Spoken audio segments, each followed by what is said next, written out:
Hello everyone, मैं अनु और आज की वीडियो में मैं आपको बताने जा रही हूँ प्रश्नावली 5.3 का क्वेश्चन नंबर 16।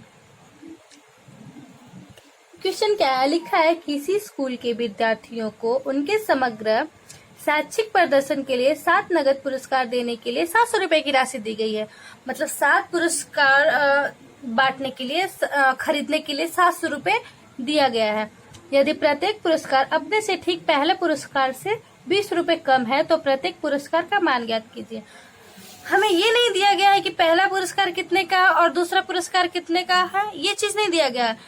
तो हमें प्रत्येक पुरस्कार का मान ज्ञात करना है कि पहला पुरस्कार और दूसरा फर्स्ट से लेकर 7 तक की पुरस्कार कितने कितने की है, तो वो ज्ञात करना है। तो उसे हम कैसे ज्ञात करेंगे?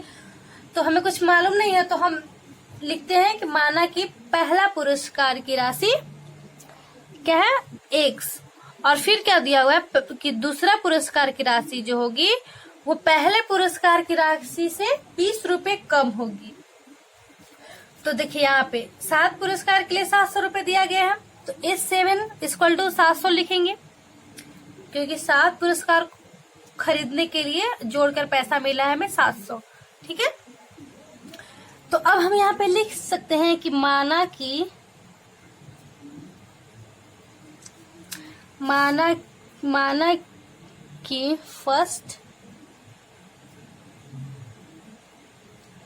फर्स्ट पुरस्कार की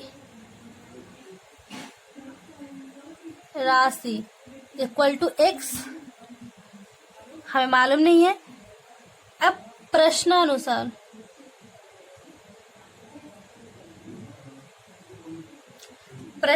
क्या करेंगे? लिखा गया प्रश्न के अनुसार कि दूसरी पुरस्कार की राशि जो होगी वो पहले पुरस्कार की राशि से 20 रुपए कम होगी। तो सेकेंड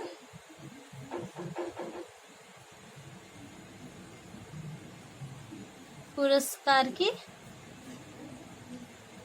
राशि इक्वल सेकेंड पुरस्कार की राशि क्या हो जाएगी? पहले से 20 रुपए कम, पहला x है और उससे हमारा 20 रुपए कम, तो x माइनस 20। अब उसी तरह तीसरे पुरस्कार की राशि क्या हो जाएगी? x माइनस 20, इससे भी कम, सेकेंड से 20 रुपए कम, तो यहाँ पे क्या हो जाएगा? x माइनस 40 होगा ना। अब उसी तरह देखिए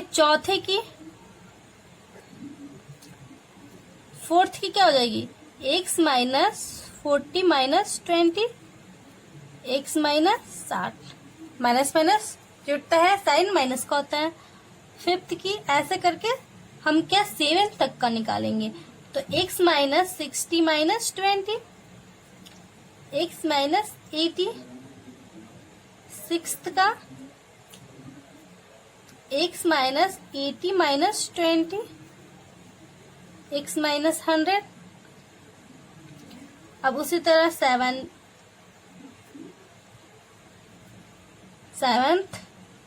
के लिए क्या हो जाएगा? x minus 100 minus 20, x minus 120। ये हमारा पूरा पुरस्कार की राशि निकल कर आ गई। तो अब हमें आगे क्या निकालना होगा? तो हमें एक एपी दिख रहा है यहाँ, ये वाला जो लास्ट वाला हो गया, ये एपी दिख रहा है फर्स्ट से लेके 7 तक की। तो एपी पहली राशि क्या हो जाएगी? x, दूसरी x माइनस 20, तीसरी x minus 40, fourth x minus 60, x minus 80, x minus 100 और x माइनस 120। ये निकल कर आई। अब आगे क्या करना है? अब जब एपी के फॉर्म में आ गया तो हमें निकालना है प्रत्येक पुरस्कार की राशि। तो यहाँ पे एक क्या हो जाएगा? a इक्वल x, तो d क्या हो जाएगा? सारवंतर क्या निकलेगा? Second terms minus first term, x minus 20 minus x cancel, क्या बचेगा -20। डी का वैल्यू हमारा क्या है -20। तो अब क्या करेंगे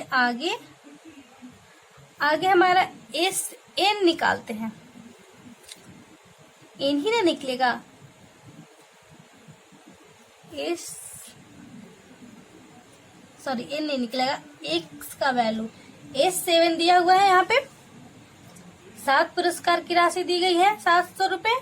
तो उससे हम एक्स का वैल्यू निकालेंगे, मतलब ए निकालेंगे। तो देखिए S7 इक्वल टू क्या हो जाएगा, A plus n-1 into D. S7 का वैल्यू दिया हुआ है, सॉरी यहाँ पे बाय मिस्टेक हो गया, S7 निकालना है ना, यहाँ पे S7 दिया हुआ है ना। तो इसका फॉर्मूला होता है n/2 into 2a plus n-1 into D. S7 दिया हुआ था ना, तो यहाँ पे क्या हुआ 700 रुपये, n का वैल्यू 7.2, a का वैल्यू x 2x हो जाएगा, और प्लस 7 माइनस, और यहाँ पे -20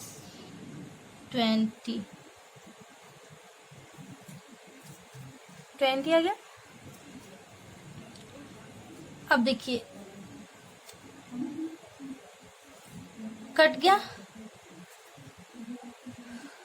7 में हम 10 से मल्टीप्लाई 100 बार में ये 700 कट गया। अब यहाँ पे देखिए 100 और ये 2 आकर यहाँ पे हो जाएगा मल्टीप्लाई 200 और इंटू हो जाएगा 2x प्लस 6 इंटू -20। अब क्या हो जाएगा यहाँ पे 200 इक्वल 2x और यहाँ पे प्लस माइनस माइनस 6 दूना 12 120। अब यहाँ पे क्या होगा 200 और ये आकर यहाँ पे प्लस 120 इक्वल 2x। ठीक है, तो अब यहाँ पे क्या हो जाएगा 0 2 और 320 equal 2x। x equal to 320 upon 2, 2 1 जा 2, 160। x का वैल्यू क्या आया 160, यानी पहली पुरस्कार की राशि हो गई 160 रुपये। पहली पुरस्कार की राशि क्या हो गई 160 रुपये, क्योंकि पहली राशि हमारी x थी, तो x का वैल्यू 160 आई, तो पहली पुरस्कार की राशि 160। अब उसी प्रकार क्या करेंगे, पूरे 7 पुरस्कार की राशि निकाल लेंगे। तो अब क्या करेंगे, first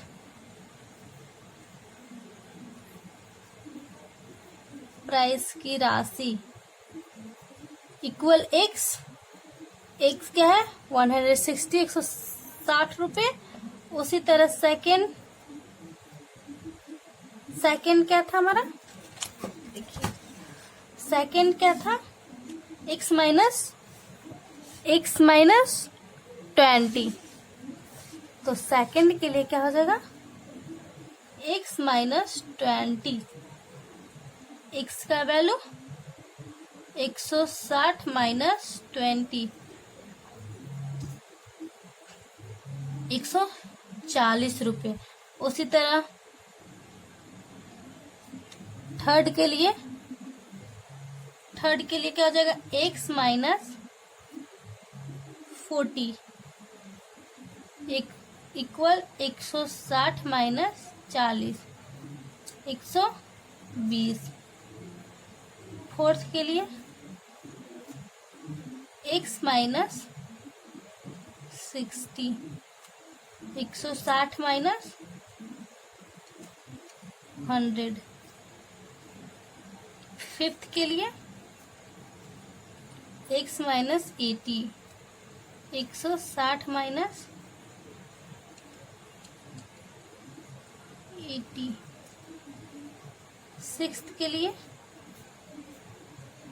x minus 100, 160 minus 100 equal 60। आ रहा है ना समझ में।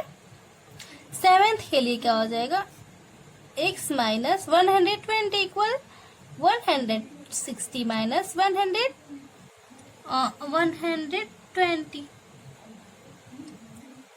40। अब हम आगे क्या करेंगे, फर्स्ट पुरस्कार से लेकर सेवेंथ पुरस्कार तक की राशि निकल आए, तो ये हमारा आंसर। देखिए अब उसी तरह हम क्वेश्चन नंबर क्या करेंगे, 17 को देखते हैं किस टाइप से बना, ये देखिए। हेलो एवरीवन, मैं अनु और आज के वीडियो में मैं आपको बताने जा रही हूँ प्रश्नावली 5.3 का क्वेश्चन नंबर 17। देखिए क्वेश्चन क्या है, लिखा है एक स्कूल के विद्यार्थियों ने वायु प्रदूषण कम करने के लिए स्कूल अंदर और बाहर पेड़ लगाने के बारे में सोचा है। तो आप क्वेश्चन को सबसे अच्छी तरीके से समझ लीजिए कि एक स्कूल है जहाँ के बच्चे जो हैं, जहाँ के स्टूडेंट जो हैं वो क्या करने वाले हैं, वायु प्रदूषण को रोकने के लिए स्कूल के बाहर और स्कूल के अंदर जो है वो पेड़ लगाना चाहते हैं। वहाँ एक निर्णय लिया गया है कि जो क्लास फर्स्ट के बच्चे हैं वो क्लास फर्स्ट के अनुभाग पेड़ लगाएंगे और क्लास सेकंड के बच्चे हैं वो क्लास 2 के अनुभाग पेड़ लगाएंगे। उसी प्रकार आगे धीरे धीरे जो है क्लास 12 तक चलता रहेगा, क्योंकि वो स्कूल मान लीजिए शायद क्लास 12 तक का ही होगा, तो वो क्लास 12 के बच्चे जो है 12 के अनुभाग पेड़ लगाएंगे। तो कहा गया है क्लास फर्स्ट से लेके क्लास 12 तक के बच्चे कुल कितनी पेड़ लगाएंगे, तो नंबर ऑफ ट्री निकालना है। तो नंबर ऑफ ट्री 1 से लेके 12 तक के बच्चे हैं, ठीक है। तो हमारा लास्ट कितना हुआ, 12th के बच्चे हैं। तो क्लास फर्स्ट से लेके 12th तक के बच्चे जो हैं पेड़ लगाएंगे, तो वो अपने अपने अनुभाग, क्लास के अपने अपने अनुभाग पेड़ लगाएंगे। तो कुल कितना पेड़ लगेगा, तो हमें क्या निकालना है पड़ेगा, आप दिमाग से बताइए। तो हमें इसका सम निकालना होगा, ठीक है, सम ऑफ n टर्म्स। तो n क्या है हमारा 12th, तो इस 12th निकालना होगा, क्योंकि ये भी क्लास फर्स्ट के बच्चे लगाए, क्लास 12th के 2 के भी, क्लास 3rd के भी 12 तक निकाले हैं, 12 तक के बच्चे पेड़ लगाए हैं, तो हमें इस 12 निकालना है। तो है ना कितना बड़ा क्वेश्चन था, और इसका सॉल्यूशन बहुत छोटा में होगा। आप एक बात का ध्यान रखिए, जितना बड़ा क्वेश्चन होता है उसका आंसर बहुत ही छोटा आता है। तो हम यहाँ पे लिख सकते हैं कि चूंकि प्रत्येक कक्षाओं के अनुभाग लगाए गए पेड़, लिखेंगे चूंकि प्रत्येक कक्षाओं के अनुभाग लगाए गए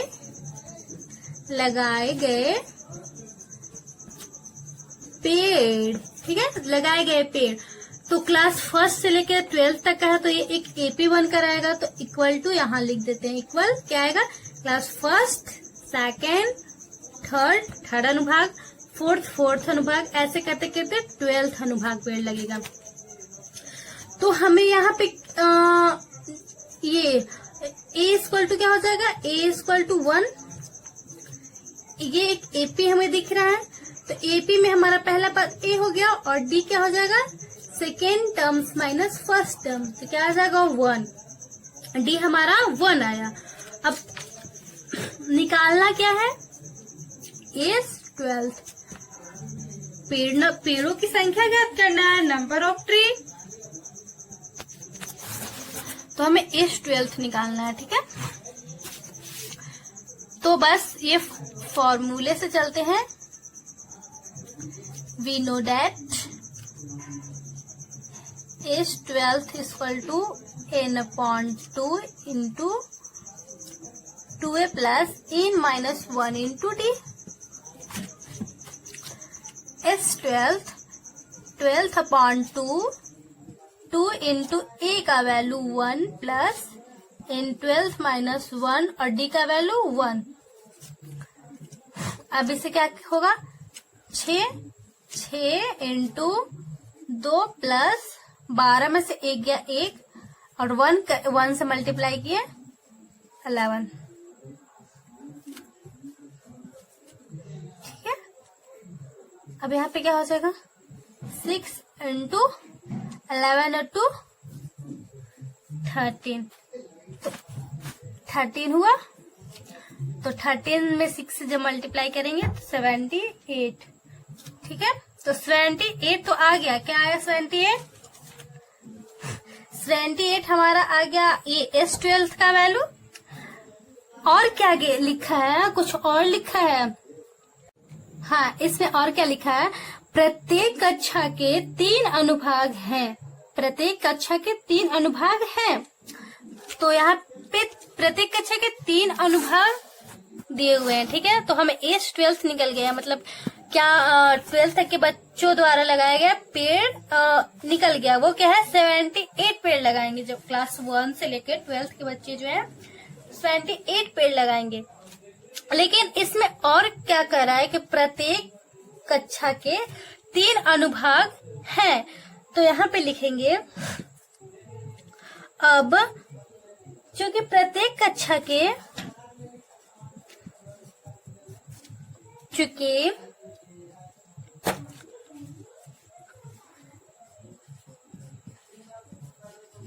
प्रत्येक कक्षा के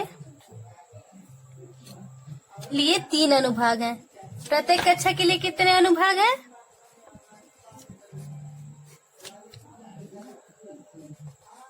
के लिए 3 अनुभाग हैं।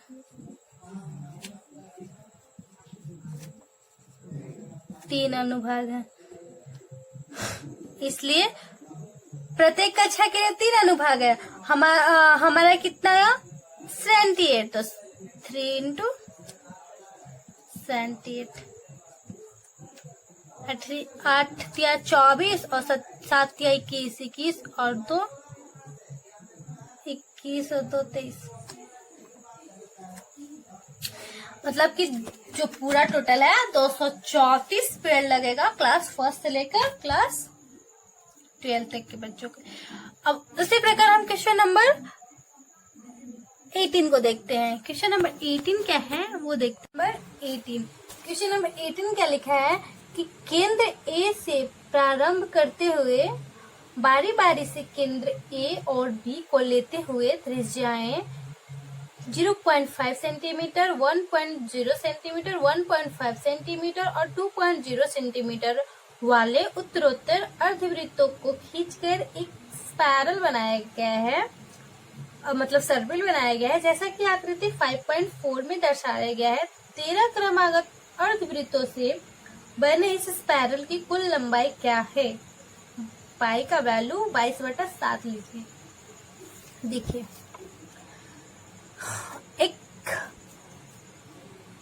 एक स्पाइरल बना हुआ है। ठीक है, पहले हम फिगर को समझ लेते हैं। ठीक है, इसे स्पाइरल बोला जाता है, सर्पिल। यहाँ ए है और बी है, यह एक स्पाइरल बनाया हुआ है। तो स्पाइरल बनाया हुआ है, ए से बी है और कहा गया है कि इसकी पूरी लंबाई ज्ञात कीजिए। अर्धवृत्त द्वारा बनाए अर्धवृत्त को खींचकर एक स्पाइरल बनाया गया है, जिसकी पूरी लंबाई ज्ञात कीजिए। पूरा टोटल का लंबाई ज्ञात कीजिए और जिसकी त्रिज्याएं दी गई है। तो देखिए, यहाँ पे क्या यहाँ पे एक अर्धवृत्त हमें दिख रहा है। अर्धवृत्त स्पाइरल देखिए, यहाँ से स्टार्ट जो हुआ ये आया, ये अर्धवृत्त, और फिर सेकेंड वाला अर्धवृत्त स्टार्ट हुआ है जो यहाँ तक आया है, ठीक है। तो इसकी त्रिज्याएं दी गई है, फिर उसके बाद सेकेंड सेमी सर्कल आया तो इसकी भी त्रिज्या दी गई है, फिर उसी प्रकार थर्ड आया उसकी भी दी गई है, फिर उसी प्रकार फोर्थ आएगा उसकी भी त्रिज्या दी गई है। ऐसे ऐसे करते करते लगभग अर्धवृत्त जो है 13 अर्धवृत्त बनाए गए हैं। तो सबको खींच कर अर्धवृत्त को खींचकर एक स्पाइरल बनाया गया है जिसकी हमें लंबाई ज्ञात करनी है। तो ये आप क्वेश्चन को समझ लिए कि एक स्पाइरल बना है और जिसकी त्रिज्या दी गई है।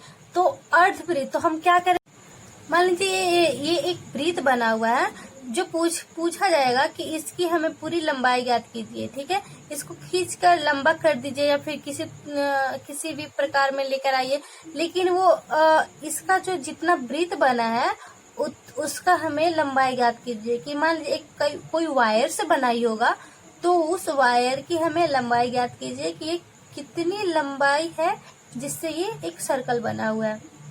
तो इसको निकालने के लिए हम वृत्त की परिधि निकालते थे। वृत्त की परिधि क्या होता है, 2πr। अब हम इसमें क्या कहा गया है, इसमें सेमी सर्कल है तो सेमी सर्कल का परिधि क्या हो जाएगा, डिवाइडेड बाई 2, तो क्या हो जाएगा πr, ठीक है।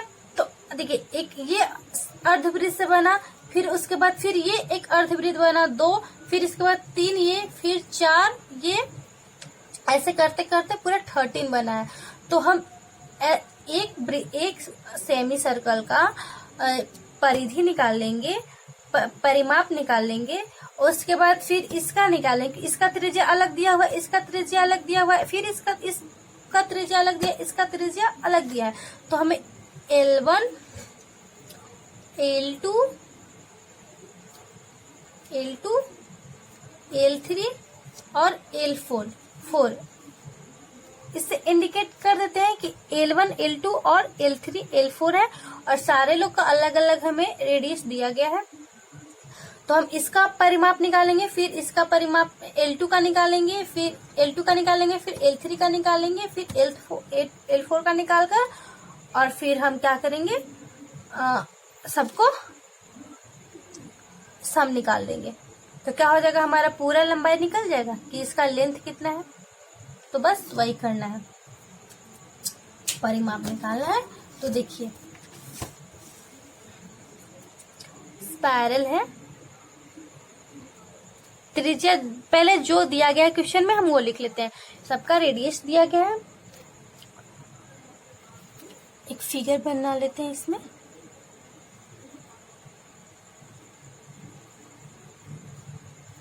ये A है और ये B है।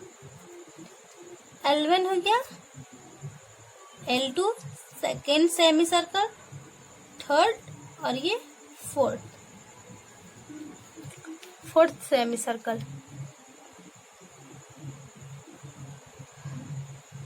और रेडियस सबका दिया हुआ है, दिया गया है रेडियस R1 इक्वल क्या दिया हुआ है 0.5, R2 R3 और R4 1.0 1.0 1.5 2.0 दिया गया है। तो हम क्या करते हैं, इसका हम परिधि निकाल लेते हैं। सबका अलग अलग, इस सेमी सर्कल का निकालेंगे, फिर इसका निकालेंगे, इसका निकालेंगे, इसका निकालेंगे। तो हम लिखेंगे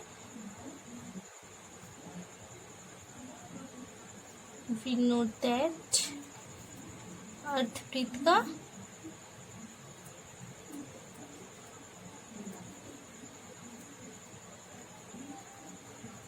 परिमाप पाई आर, अर्धवृत्त का परिमाप पाई आर। तो हमारा पहला अर्धवृत्त का परिमाप निकालना है पाई आर, पाई इंटू 0.5। तो इक्वल क्या हो जाएगा 0.5। तो ये हो जाएगा यहाँ पे 10, 5 2 जा 10। Pi by 2। L2 का क्या हो जाएगा,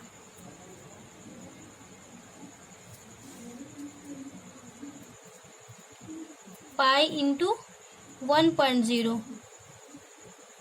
ये देखिए 0 हटा तो ये सिर्फ पाई आया। L3 का क्या हो जाएगा, परिमाप पाई इंटू L3 1.5, दशमलव हटाए 5 3 15, 5 2 जा 10, 3 पाई बाई 2।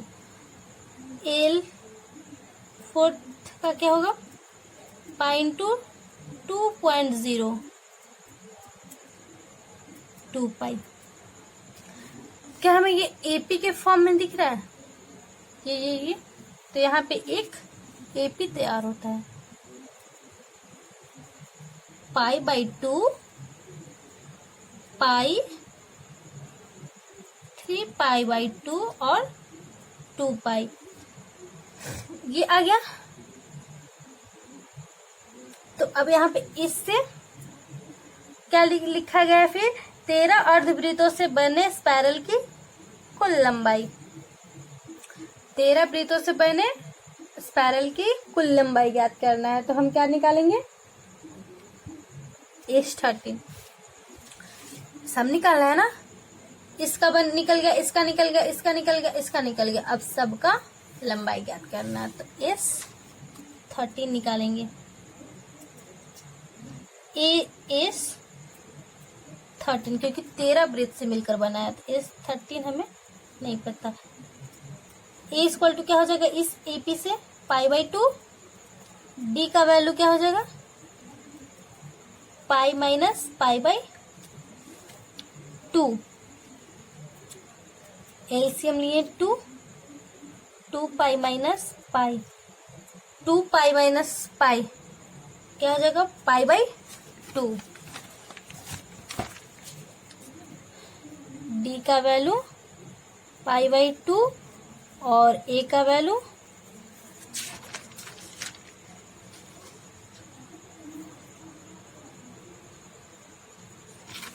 पाई बाई 2, 2 का वैल्यू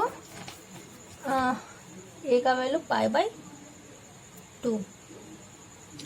अब हमें क्या निकालना है, S13 फॉर्मूले से n/2 into 2a plus n-1 into D, 13/2 into 2 into A का value pi by 2 plus 13-1 into pi by 2।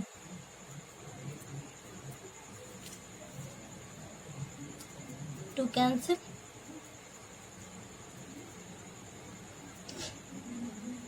12 pi by 2 6,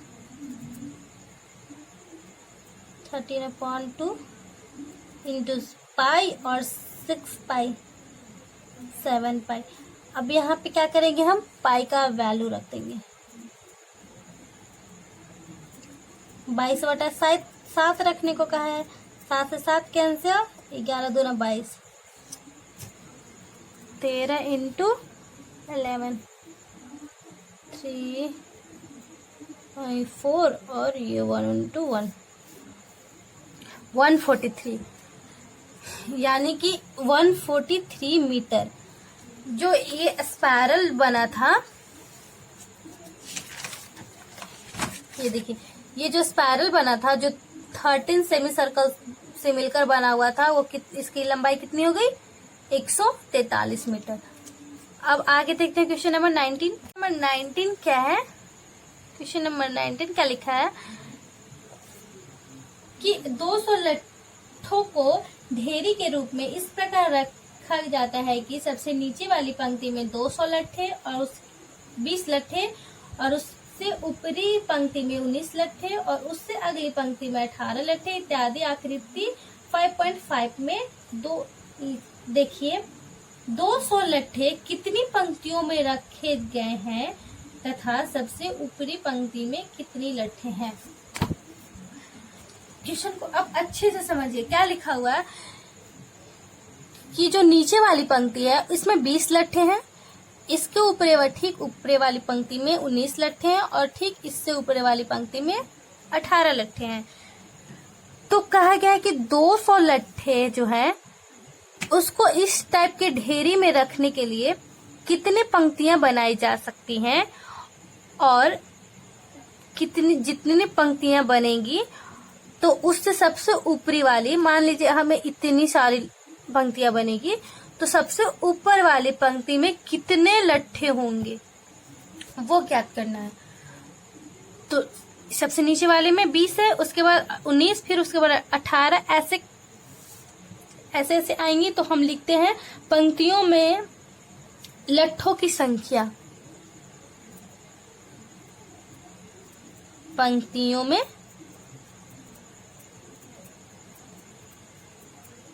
लट्ठों की संख्या। क्या है? 20 है, 19 है, फिर 18 है, डॉट डॉट डॉट। अब आगे कितनी पंक्तियां बनेंगी सो पता नहीं है तो हम डॉट डॉट डॉट कर दिए। तो यहाँ पे एक और कुल लट्ठों की संख्या क्या है? कुल लट्ठों की संख्या मतलब 200 है। 200 लट्ठा को इस टाइप में रखना है, इस टाइप के ढेरी लगाकर 200 लट्ठों को रखना है और फिर उसके बाद पंक्ति निकालना है। कुल लट्ठों की संख्या इक्वल टू 200, इसको एसिन भी बोलिए, एसिन इक्वल टू 200। तो कितनी पंक्तियां बनेगी निकालना है। तो यहाँ पे एक एपी दिख रहा है, 20, 19, 18, 17 डॉट डॉट डॉट, पता नहीं कितनी और पंक्तियां निकलेगी बनेगी। तो ए का वैल्यू क्या हो जाएगा? 20 पहला पद, डी का वैल्यू 19 माइनस 20 इक्वल -1। अब देखिए यहाँ पे एस इन दिया हुआ है, एसिन दिया हुआ है। एसिन से हम क्या निकालेंगे? एसिन से हम एन का वैल्यू निकालेंगे, कितना पंक्ति बनेगा वो निकालना है। एन का वैल्यू निकालेंगे, एसिन का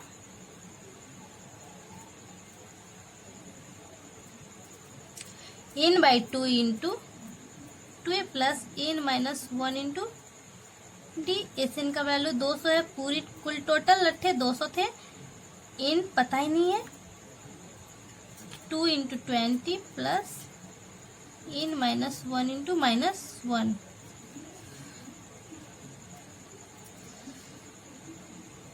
दो 200 और 2 400।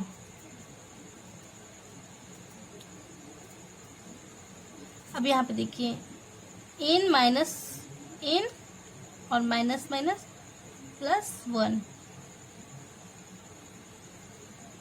+1।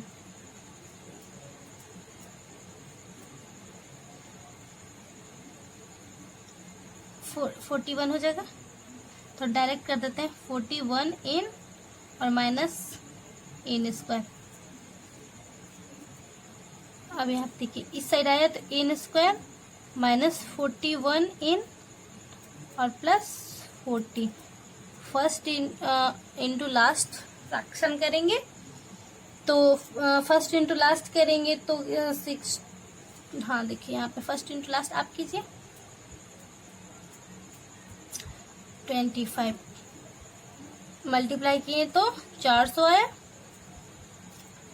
और जोड़ने व घटाने पे 41 आएगा। तो जोड़ने पे 6 5 11 और 2 और 1 3 3 और 1 4, साइन माइनस का हो गया। सही है।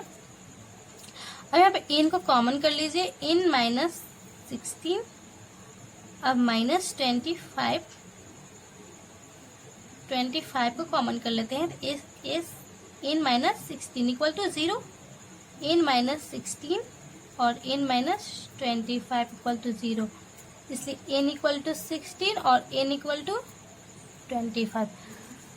यहाँ पे पंक्तियों की संख्या 2 आई, या तो 16 पंक्ति बनेगा या तो 25 पंक्ति बनेगा। तो पंक्ति तो बन गया, अब हमें लिखा है बताना है कि पंक्ति सबसे ऊपर वाली पंक्ति में कितने लट्ठे हैं। तो जो पॉजिटिव वैल्यू देगा उसको हम लिखेंगे। 16 पंक्ति है तो 16 पंक्ति में लट्ठों की संख्या कितनी है और 25 पंक्ति में लट्ठों की संख्या कितनी है वो हमें ज्ञात करना है।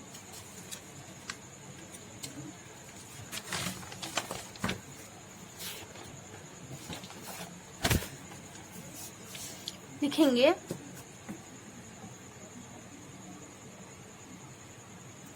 अतः 200 लट्ठे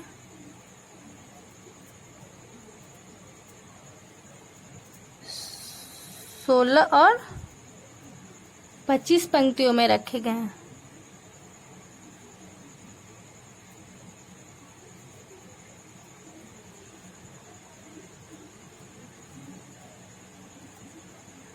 सोलह और 25 में रखे गए। अब सबसे ऊपरी पंक्ति में सबसे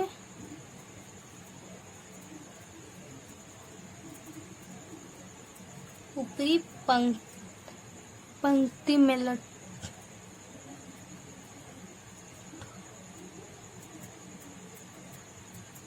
सबसे ऊपरी पंक्ति में हमें लट्ठों की संख्या निकालनी है। तो सबसे ऊपरी पंक्ति में तो क्या एक बार क्या निकालेंगे A16 और एक बार A25। A16 A plus n minus 1 into d. A का वैल्यू 20 था प्लस n का वैल्यू 16 माइनस 1 इंटू डी का value -1। 15 minus 1 20 minus 15 equal to 5। मतलब सब 16 वाली पंक्ति में जो है लट्ठों की संख्या आएगी 5। अब उसी तरह A25 भी तो देखेंगे ना 25 वाली पंक्ति में A plus n minus 1 into D 20 plus 25 minus 1 into -1 24 into -1 20 plus -24 -4। ऐसा तो हो ही नहीं सकता कि -4 लट्ठे रखे जाएंगे किसी पंक्ति में -4 लट्ठे रखे जाएंगे। तो 25 वाली पंक्ति जो है वो संभव नहीं है। इसलिए हमारा पहली वाली सबसे ऊपरी वाली पंक्ति में कितने लट्ठे हैं लट्ठों की संख्या क्या है तो 5। तो ये हमारा आंसर। अब उसी प्रकार 20 क्वेश्चन नंबर को देखते हैं। क्वेश्चन नंबर 20 में क्या है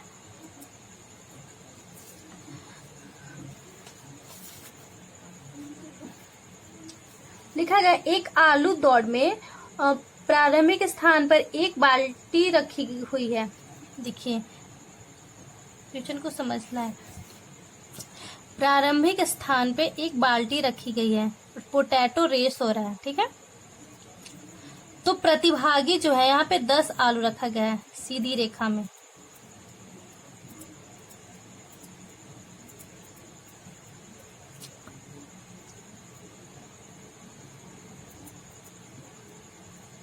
दस आलू रखा गया है और बाल्टी से आलू की दूरी क्या है 5 मीटर और प्रत्येक आलू आपस में 3-3 मीटर की दूरी पे है। 3 मीटर सारे लोग 3-3 मीटर की दूरी पे है।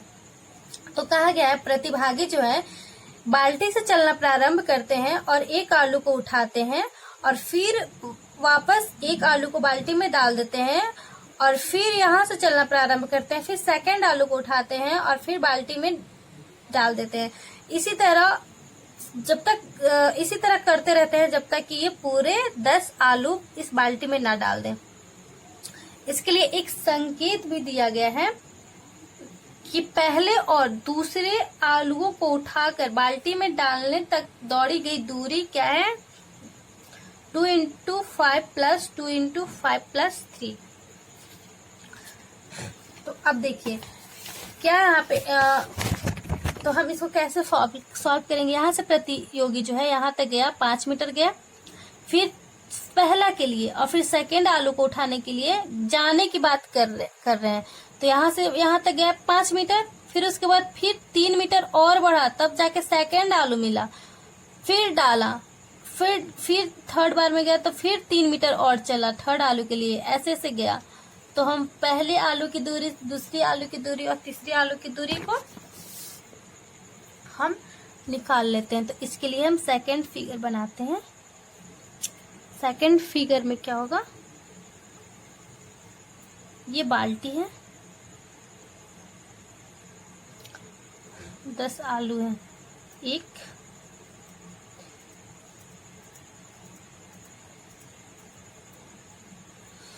ठीक है। तो पहला आलू तो 5 मीटर की दूरी पे है, दूसरा 3 मीटर और 5 मीटर तो गया ही प्रतियोगी, फिर 3 मीटर और गया, तो 5 3 8 मीटर। फिर उसी तरह 8 मीटर तो गया, फिर 3 मीटर आगे बढ़ा, 8 और 3 11। फिर उसके बाद फिर 3 मीटर आगे बढ़ा, तो 11 और 3 14। फिर 3 मीटर आगे गया, 17 मीटर। फिर यहाँ फिर 3 मीटर आगे गया, 20। फिर 23, आगे बढ़ते गया ना, 26 29 32, यहाँ तक गया। आप समझ रहे हैं ना। और फिर उधर से वापस लौटा तो उतना ही मीटर गया होगा, तो हम 2 से मल्टीप्लाई कर देंगे तो आगे आ जाएगा मेरा आंसर। ये बात तो समझ में आएगी। प्रतियोगी यहाँ से बढ़ा, फिर 5 मीटर, फिर 3 मीटर, ऐसे करके आप आपस में आलू की दूरी निकल गई। तो यहाँ पे हमें एक एपी दिख रहा है। एपी क्या हो जाएगा, 5 8 11 14 और 17 डॉट डॉट डॉट आगे तक। तो हमें इस पूरा टोटल का दूरी की प्रतियोगी कितना चला है, तो यहाँ से यहाँ तक की दूरी निकालने के लिए क्या करेंगे, सम निकालेंगे। मतलब इस 10 निकालेंगे, क्योंकि 10 आलू था तो इस 10 फर्स्ट आलू से 10वां तक आलू तक जाने की दूरी निकाल लेंगे। तो इस 10 निकाल लेंगे, इस 10 निकाल लेंगे तो दूरी तय हो जाएगी। तो यहाँ पे a इक्वल टू क्या हो जाएगा, 5, d इक्वल क्या हो जाएगा, 8 माइनस 5 इक्वल टू -3। इस 10 का value n/2 into 2a plus n-1 into d। इस 10/2 2 इंटू 5 प्लस 10-1 इंटू d का वैल्यू -3 8 माइनस 5 गया 3 इतना 3 5 टू 10 प्लस 9 27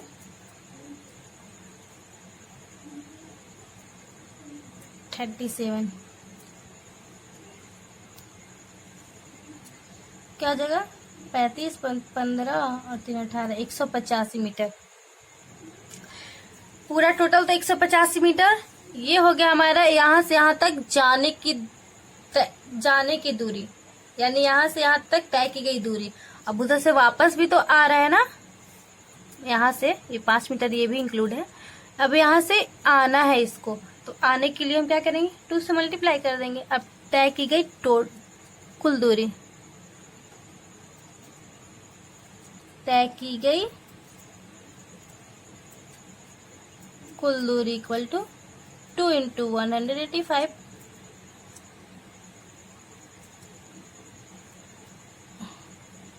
यानी 370 मीटर। 370 मीटर वो प्रतियोगी जो है वो 370 मीटर टोटल चला। यहाँ आलू रखने के लिए 10 आलू रखने के लिए 370 मीटर चला। ठीक है, अगर मेरी वीडियो आपको अच्छी लगती हो तो लाइक सब्सक्राइब जरूर करें और बेल आइकन तो दबा कर ही जाए ताकि नेक्स्ट आने वाली वीडियो आप तक पहुंच जाए। Thank you for watching video.